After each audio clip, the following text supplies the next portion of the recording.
2024年結婚登記的人數是610多萬，比2023年同比少了150多萬，比10年前更是将近少了一半的人数。那麼結婚人數的斷崖式下跌对房地產會有哪些影響呢？我讓最近很火的人工智能 DeepSeek 回答了一下這個問題，唯一對他的要求就是回答這個問題一定要語言犀利一些。DeepSeek 回答完這個問題之後啊，我感覺那些文字工作者可以差不多下崗失業了。DeepSeek 是這樣回答的：冰冷的數字背後，結婚人數的雪崩與房價的斷代危機。2024年，中國結婚人數以一場雪崩斷崖式下跌，撕開了人口與經濟的深層裂痕。民政局数据顯示，全國結婚登記僅有610.6万。对比2023年驟降了 20.5%， 創下了1978年以來歷史的新低。這一數據不僅對傳統的婚育觀念的進行顛覆，更是一記深入的重錘，砸向了長期賴以生存的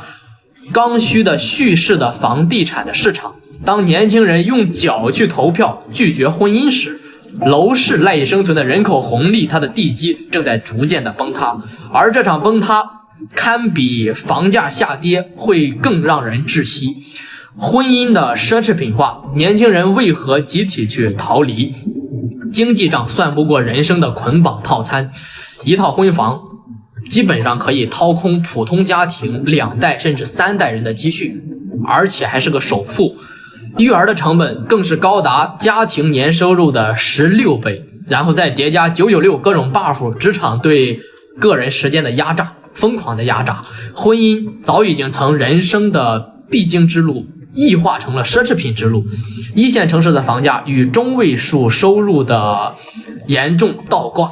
讓年輕人的意識逐漸意識到，結婚並不是愛情的終點，而是你負債剛剛開始的起點。當丈母娘的經濟學失靈時，樓市最忠誠剛需的接盤俠群體正在逐步的消失。90後對比80後減少了5637萬人，00後對比90後再降885萬人。適婚人群它的自然萎縮已成定局，疊加3079萬的性別缺口，婚姻擠壓讓中小型城市的男性在婚戀的市場是舉步維艱，而且體制內的女性比例逐步的上升，進一步加劇了所謂的匹配難度。这個體制內女性比例上升啊，這個我確實沒有想到。但仔細一想啊，除了高層大部分是男性之外，中層以及中層以下好像是這麼個道理啊，但具體的原因想必大家都應該非常的清楚，畢竟是女性嘛。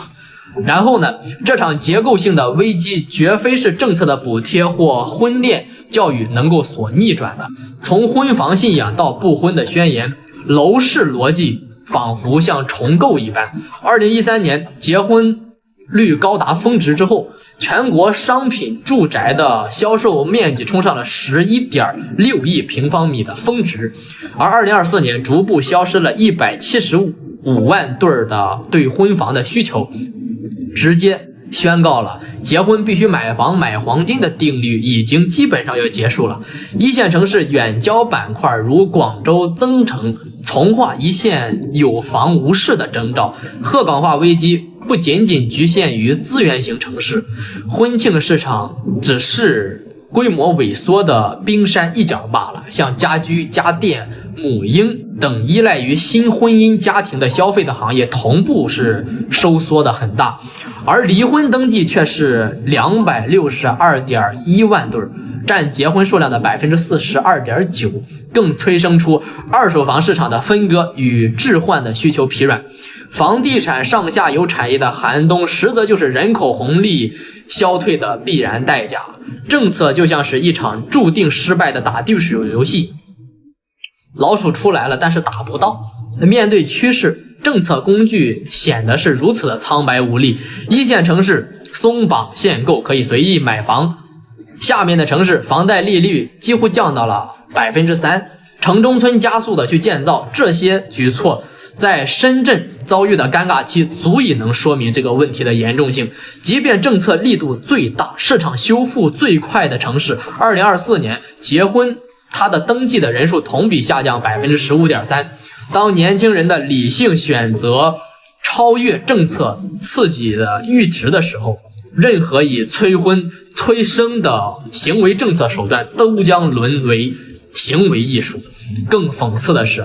政策滯後性讓鼓勵生育、養孩子所謂的福利被所謂的經濟壓力給吞噬之後，年輕人仿佛更看透了這場遊戲的本質。與其背負30年的房貸為剛需而買單，還不如降低所謂的槓桿囤積現金，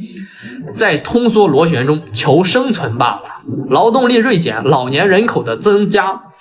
撫養比例嚴重倒掛，這種趨勢對樓市是毀滅性的打擊的。養老地產只是獲得短時間的短暫收益，但整體住房的需求将會持續的萎縮。當00後繼承多套房產已為常態的時候，房產稅和控制率將成為壓垮市場的最後一根救命稻草。2024年這個數據就是一個鏡子，照透了大家，照見了中國社會轉型的陣痛。年輕人對於婚姻市场的逃離，本質上就是對高成本生存模式的一種抗議而已，而樓市只不過是這場抗議當中最先倒下的多米諾骨牌。歷史的車輪滾滾向前，房地產的黃金時代終將和早婚早育的集體記憶一起被封存在上一代人的嘆息當中。說白了，大家並不是不想結婚，而是資本的种种各种手段对普通人底层人的壓制，讓大家想結婚而結不起了，所以才不敢結婚的。